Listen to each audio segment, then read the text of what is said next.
दरम्यान पोलीस उपायुक्त गणेश शिंदे यांच्याशीही आमचे प्रतिनिधी सूरज सावंत यांनी बातचीत केली आहे, पाहूया। आपल्यासोबत पोलीस उपायुक्त गणेश शिंदे जे आहे।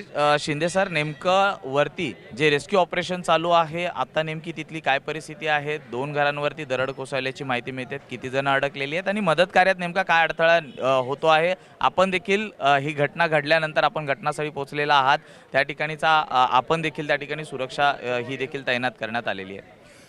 त्या ठिकाणी डोंगराच्या अगदी लगत डोंगराखाली अत्यंत चिंचोळ्या गल्ल्या आहेत आणि अत्यंत दाटीवाटीनी घरं आहेत। 1-2 माणसंसुद्धा त्या ठिकाणी एका रांगेत जाऊ शकत नाहीत अशी परिस्थिती आहे। त्यामुळे तिथे थोडंसं रेस्क्यू ऑपरेशनला अडथळा येतो आहे, परंतु त्या ठिकाणी NDRF कॉर्पोरेशनची फायर ब्रिगेडची टीम, पोलीस आणि स्थानिक नागरिक यांच्या मदतीने ते ब्रेकर्स लावून आणि एक्स्कवेशन करून तिकडचा मलबा आणि डोंगराचे जे काही दगडाचे आणि याचे भाग आहेत ते काढण्याचं काम सुरू आहे। त्यामध्ये मोठ्या प्रमाणावर आतापर्यंत मलबा काढून झालेला आहे। 2 मृतदेह आतापर्यंत आम्हाला मिळालेले आहेत। ते मृतदेह आम्ही राजेवाडी हॉस्पिटलला पुढील